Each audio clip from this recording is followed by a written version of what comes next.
Hello, Seekers. Thank you for joining me as together we seek mystery and adventure. Welcome to the world of Ruthless Heavens, Boundless Fate. I'm finally bringing part 2 of the early look at this latest fully featured RPG from Alex T and Black Oath Entertainment. And I'm excited to play this because this is the first time that I'm playing a tabletop RPG that is a full system. It's quite a different game from Kernathalis, which is very, very focused on the dungeon crawling, more, sort of limited in the scope. And so there's a lot of things for me to learn with this game. Please bear with me as I do my best to learn how to play a more fully featured RPG world. But I have been enjoying it along the way, and I hope you will as well. And I also appreciate any comments or feedback on how you may play things. But I do appreciate and enjoy the sort of open problem-solving nature of it. Okay, so right now, welcome to Uras, which is the capital city of the Nolurian sector. And we are here with Arit. And Arit is my Talon Song sharpshooter, and he is here in Uras, and he is looking to go to the Crimson Hoof Forest, which is a trial that you can play early in the game. It's actually a hunting ground. He has discovered that this trader here has the teleport token that can take him to Crimson Hoof Forest. So he has actually already purchased one of those. But this is a method of travel in Ruthless Heavens Boundless Fate, is that you can simply get a teleport token to go to a location. Some locations you will have to travel to sort of manually, but many locations you can also reach with a teleport token. So Arit here has purchased a teleport token, and we'll be able to go to the Crimson Hoof Forest. But before we go there, I will briefly introduce Arit. And Arit is taken from a pre-made character that you can get in the Quick Start guide, which is freely available to everyone right now.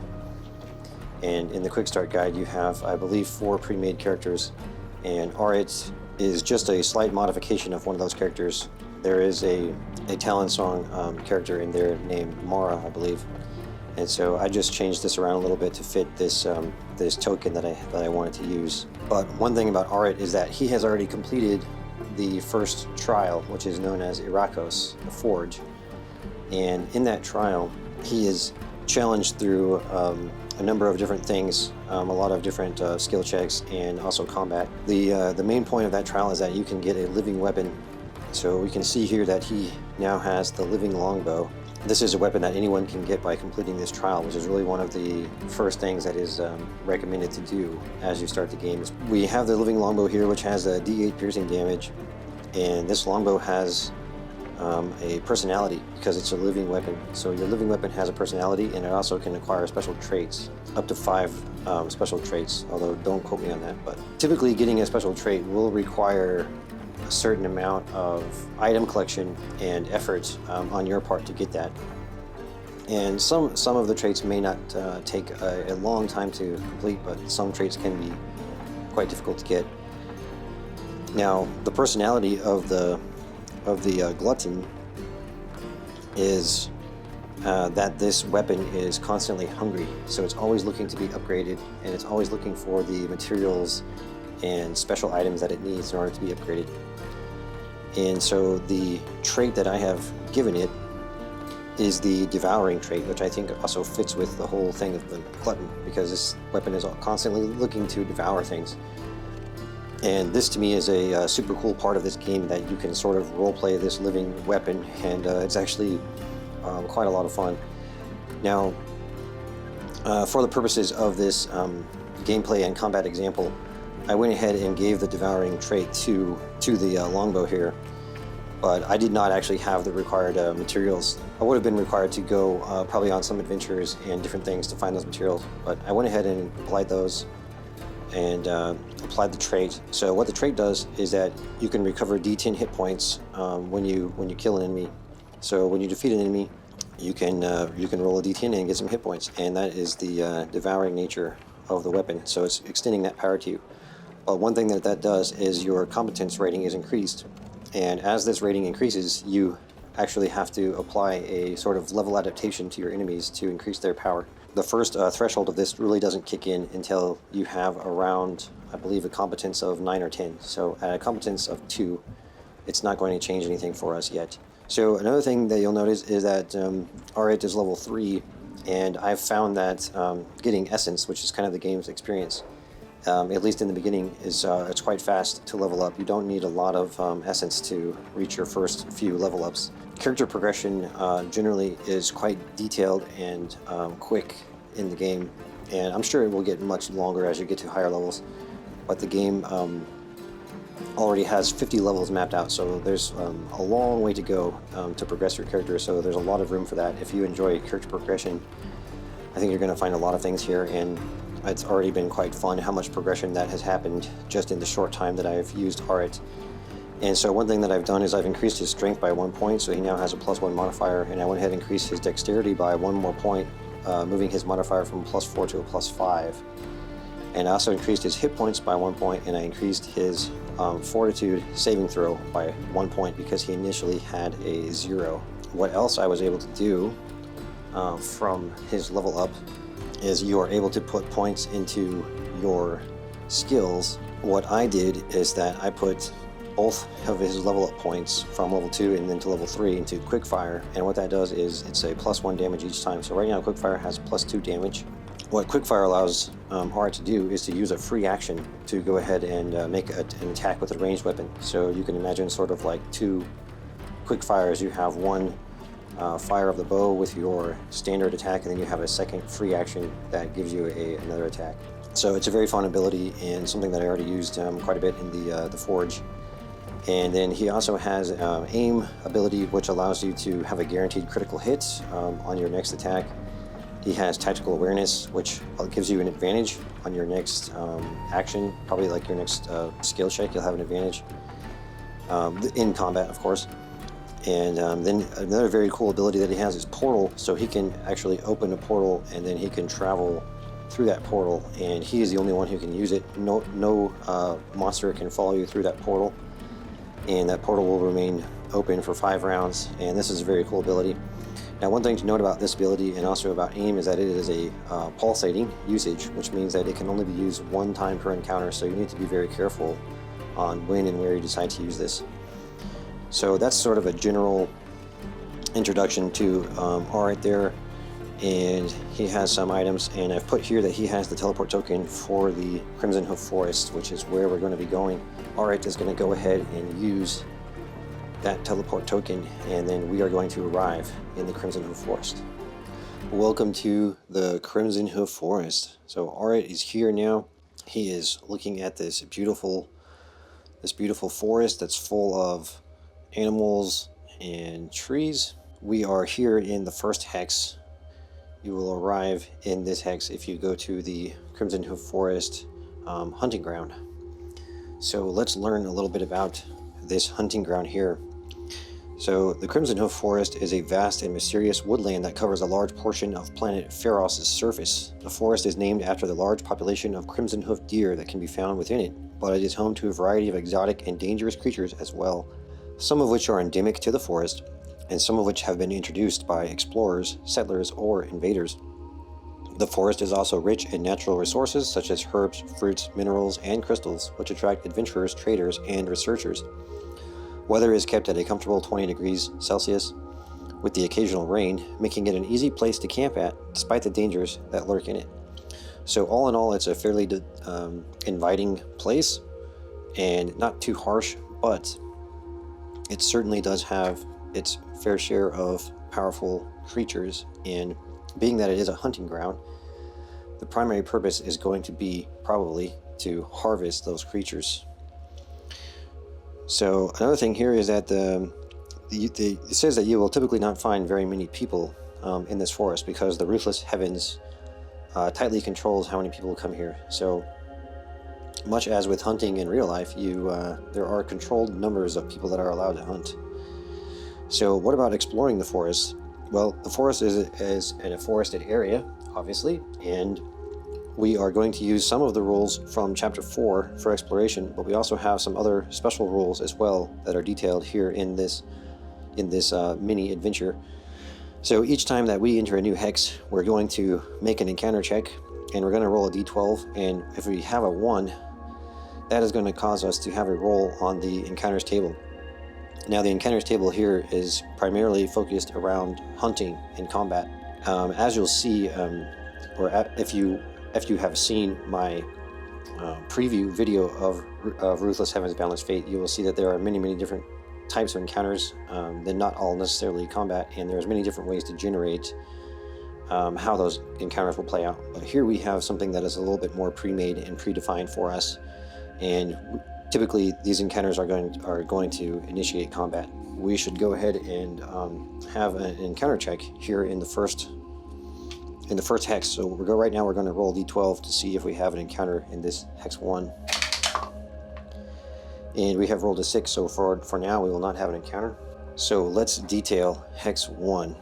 So this is where the teleporter is found, and this is where all ascendants are going to start their exploration. It's a clearing in the forest surrounded by completely unremarkable trees that sway gently in the wind, and the surrounding forest looks almost inviting, as if not for the knowledge of the heavens, it wouldn't allow a place like this to exist if it weren't full of dangerous encounters and beasts.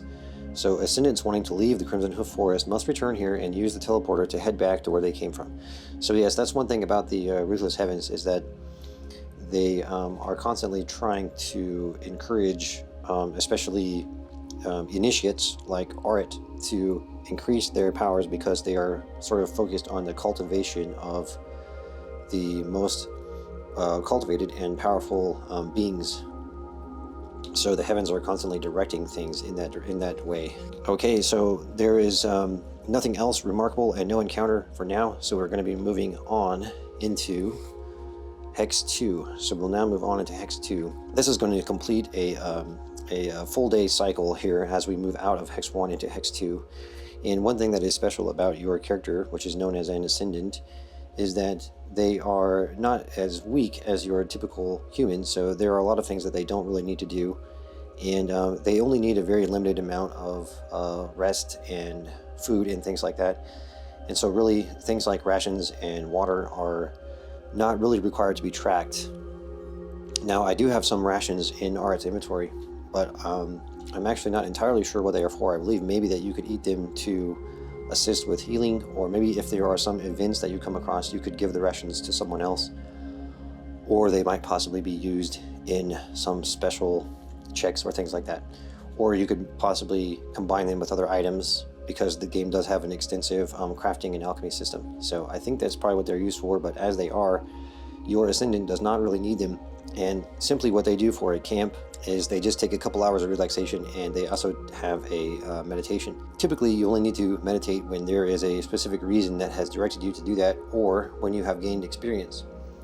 Because when you have gained essence, which is the game's experience, you do need to have a successful meditation check within 24 hours. Otherwise, that experience will actually be gone. And in the case of that, you're going to do what is known as a SPI check, or a spirit check. And so right here, we have a spirit score of 12, and we have a +1 modifier. So let's say that for now, Arit is going to camp for tonight, and just to show this, he would go ahead and make a check there. And so he has rolled a 5. And oh, actually, sorry, I used the wrong dice there. So we're going to use a d20. So let's go ahead and use a d20 to have a spirit check here. And okay, so Arit has rolled a 7, and that was going to be actually an 8 with his modifier, and that would not be a successful check there. So if you fail, you are unable to fully focus your energy, and you will gain no benefits from the meditation. I believe in that case, you would actually lose your experience, as I believe how it would happen. Now, there are also rules for critical success and critical failure. Okay, so Arit has basically had a short rest, and he is now ready to move into Hex 2, even though his meditation didn't go so well. Perhaps he's a little bit nervous about being here in this forest. So Hex 2, a lush clearing bathed in perpetual twilight due to the dense canopy overhead. Strange iridescent butterflies flit amongst the foliage. Make a standard willpower saving throw or become entranced by the otherworldly beauty of the calmness of the scene, taking d4 psychic damage each hour, unable to leave until someone succeeds on a standard spirit check. Okay, so we have come across a beautiful scene that is quite entrancing, and we actually need to make a saving throw here. So we're going to do a willpower saving throw, and Arit has a +1 to his willpower. So he has rolled a 19, and that would actually be a 20. And I believe there may be some rules if you roll a natural 20, but in this case we did not get a natural 20. But that would be, ideally a 20 is going to be the best roll that you could get. It's going to be what you want for all your rolls. So Art is not, he is not bothered at all by this, and he just simply moves on and enjoys the beauty of the scene, and there is nothing to bother him. Except for that there may be an encounter here, which we're going to roll for now. Oh, and we did get a 1, so there is going to be an encounter here. Let's find out what Art is going to be facing now. So again, we'll need to roll on the Crimson Hoof encounter chart. So this is going to be a D8 roll. We'll find out what Art has come across here. So here we have our D8.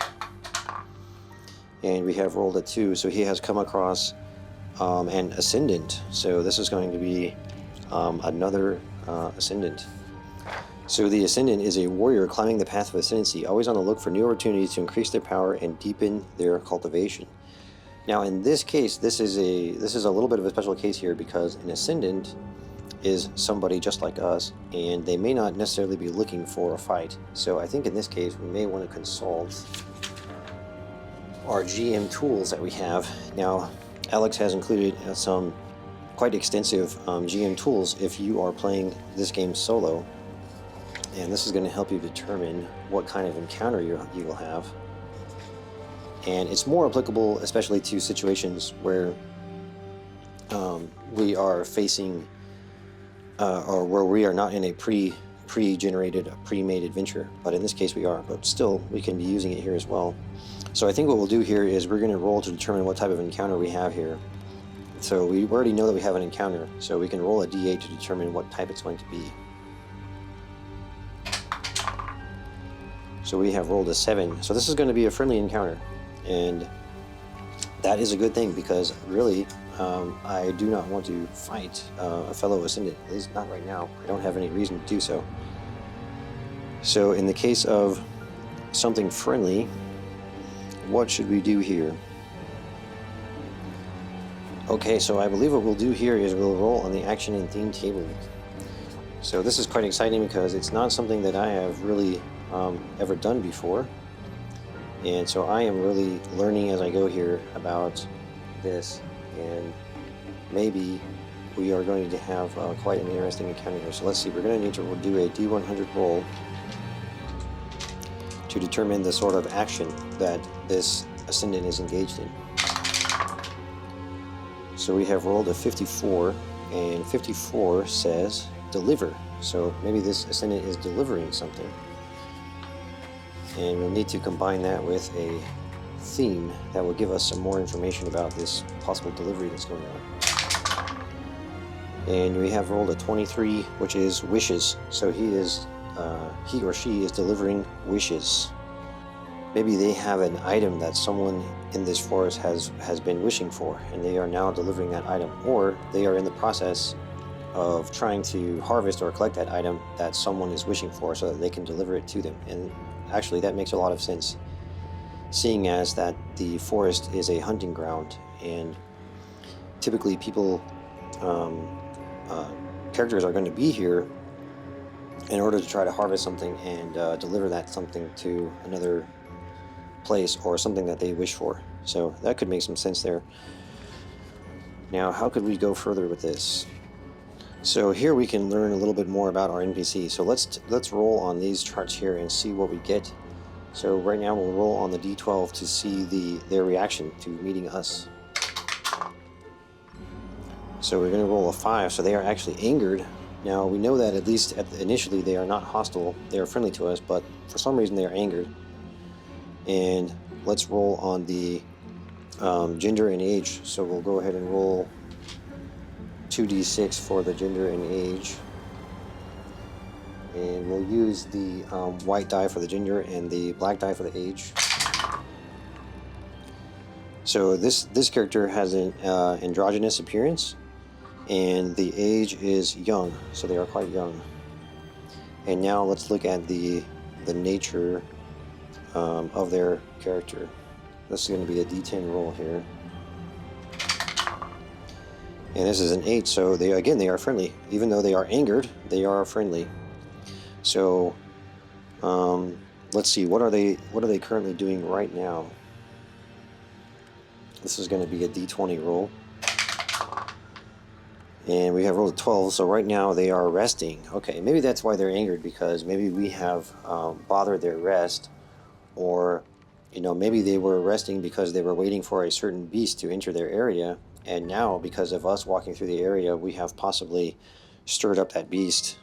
So I think what we will say here is that the NPC is simply there, and they are resting, and they are involved in a quite serious hunt because someone is wishing for an item that they need to deliver, and they are angry with us for walking through their area. So we are just going to say, okay, we are simply going to leave, and we will not bother them anymore. And otherwise, they are friendly. They are not looking for a fight, and they understand that sometimes it's just a little bit of bad luck that we disturbed them. So they are not wishing to harm us, but once again, they are a little bit angry that we wandered into their area while they are hunting. Okay, so I think what we should do then is go ahead and leave this hex and continue on. So we are now leaving hex 2. We're going to go into hex 3, and once again, as we leave this hex, we are going to have a simple rest. Now, we did not do anything during the course of the day. I think that would give us essence or have a real cause for meditation. So Alright, we'll simply have a few hours rest, and then he will be ready to move on to the next hex. Okay, so now looking at hex 3. Hex 3 is a cascading waterfall surrounded by moss-covered rocks.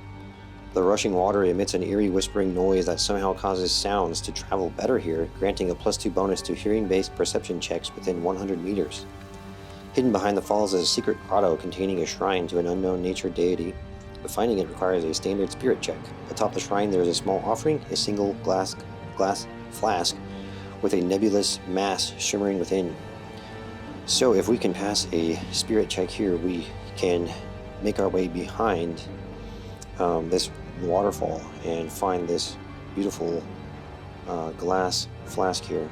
So let's go ahead and make a spirit check. We're going to be rolling a d20, and once again, Art has a +1 modifier to spirit, and Art has rolled a 6, so unfortunately we will not pass that. Okay, so Art has not passed the spirit check, and he will not be able to get this bottled cloud for right now. But we do need to roll for an encounter. So we roll d12 once again. We have got a 7, so there's not going to be an encounter for right now. Okay, now once again, Art will have a simple rest, and we will move on to hex 4.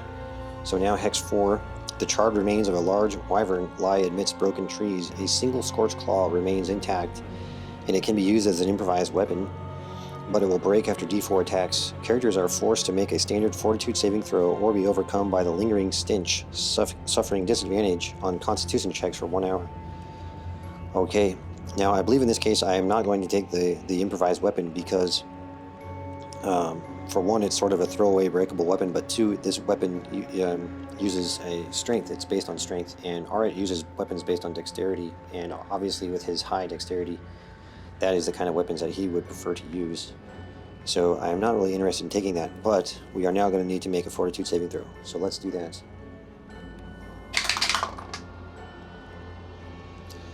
And once again, we have rolled a 6. We get a +1, which is a 7. And we do not pass that. And our target number is a 13. A 13 is our target number, so we have not passed that. So now, the lingering stench, we have a disadvantage on Constitution checks for 1 hour. So this is probably not going to bother us unless we have a combat here. So let's roll for an encounter. And we have rolled an 8, so there will not be an encounter. So Art can simply sleep this off, and several hours will pass, and this disturbance of this stench is not going to bother Art after a little bit of rest. So that is going to complete Hex 4, which is, as you can see, the remains of the wyvern there. And now we're going to go ahead and move on into Hex 5. So Hex 5 is a small clearing with hoofprints and signs of grazing. A herd of the crimson hoof deer can be encountered here. These deer are skittish, but they are not aggressive unless threatened. So do we want to threaten these deer? I think maybe not, but we still do need to roll for an encounter. 3, so we will not have an encounter unless we would like to attack the deer. And I think in this case we would not, because I believe that Arit is hoping for possibly some bigger spoils, and at least right now he's not so interested in the deer. So we're going to move on to Hex 6 once again after a short rest. So Hex 6 is a dense grove filled with bioluminescent fungi that intertwine with the surrounding trees, casting an eerie green glow. The air is thick with spores, making it difficult to breathe. Make a standard fortitude saving throw, or you will suffer disadvantage on spirit checks for D4 days due to hallucinations. And certain fungi have medicinal properties, though. So if we can pass an intelligence check, we can identify some of these mushrooms, and we would attain D4 doses. So what we'll go ahead and do here is make our fortitude saving throw. So we're going to roll a d20, and once again, our target number is going to be a 13. And we have rolled a 13, and we also have a +1 bonus, which would be 14. So we have no issues there with the hallucinogenic mushrooms. Arit doesn't have a problem with these. And now we're just going to make an intelligence check. Now Arit's intelligence score is a 10, and he does not have any bonus modifier there. So we need to pass the target number of 13. And oh, we have rolled a 1. Now this is actually going to cause something else to happen here. Because we have rolled a 1, which is a critical failure, we are now going to have some punishment from the heavens because we have rolled a natural 1. So we are going to increase our heavenly wrath score. So I believe that's going to be here. Okay, so right now our heavenly wrath score is 0. We need to increase that by 1. And actually there is something that I forgot to do here now that I see the heavenly wrath card, is that when you start every session you need to roll a d20, and if your roll is lower than your score, so if we rolled equal or lower, so if we roll a 1 again here, then we would actually suffer a wrath of the heavens. Okay, so we rolled a 12, so we do not suffer any wrath of the heavens right now, but there is actually a chart that you would roll on for that, and then once you are punished by the heavens, your wrath would be reset back to 0. So a very cool and interesting mechanic there, and I'm kind of glad that critical failure came up so that we could see that. We can continue on here. So the crimson hoof. Oh, okay, this is talking about the mushroom that you would loot here, but we were not successful in looting that mushroom. But one thing that we could do is we could maybe make a dexterity check, and if Arit is dexterous enough, he could maybe possibly grab some of these mushrooms. So maybe let's try doing that.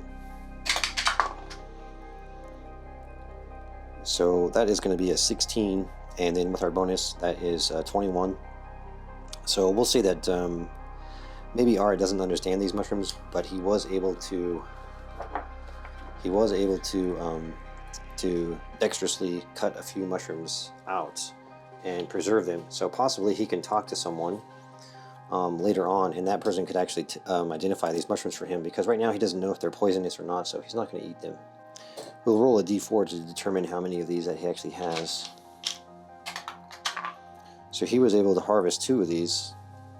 So we'll give him 2 of those, and once again, maybe later he can have someone help him figure out what those are. Alright, now let's move on to Hex 7. So he is going to have, once again, a short rest here. And I believe if we want to, we could go ahead and make a spirit check for meditation if we would like to. Even though once again, there is no essence or anything, but you can actually get bonuses from meditation. So let's make our spirit check for the meditation. So we have rolled a 17, which is going to be an 18. We are successful, and we would assimilate anything. Now, if we had a critical success, we would get an advantage on willpower saving throws for the next 24 hours. So it is possibly worth having a meditation even when you don't necessarily need it, because you might be able to get a bonus there. Okay, so now Art is rested up and ready to go into the next hex, which is going to be Hex 7 here, and we can see there's something of a building in this hex. So let's see what Hex 7 says. So this is a crumbling stone watchtower that stands on a small hilltop, offering a panoramic view of the surrounding forest. Broken weapons and armor litter the ground, most of them ancient. The tower itself doesn't seem to have an access point, so those who want to enter it are forced to do so via climbing. Climbing to the top requires a successful dex check. A hidden compartment within a wall in the top floor reveals a brittle scroll detailing a forgotten breathing technique. Deciphering it requires a standard intelligence check, granting 20 Araco. So this looks like something potentially valuable. So maybe if we can pass this dex check, we can climb this wall. Now, Art has a good dex bonus, so maybe he can do this. And he has rolled a 12, and that's going to be a 17 with his bonus. So he will hit the target number of 13. It's no problem to climb it. And he is able to find this scroll, but we do need to make an intelligence check to decipher it. So let's see if we can do that. And Art has rolled a 12, which is going to be under his target number, and he does not have a bonus modifier to intelligence, so he will not be able to identify that, but he does have a brittle scroll. Once again, much like the mushrooms, he might be able to find someone that can help him to identify what that is.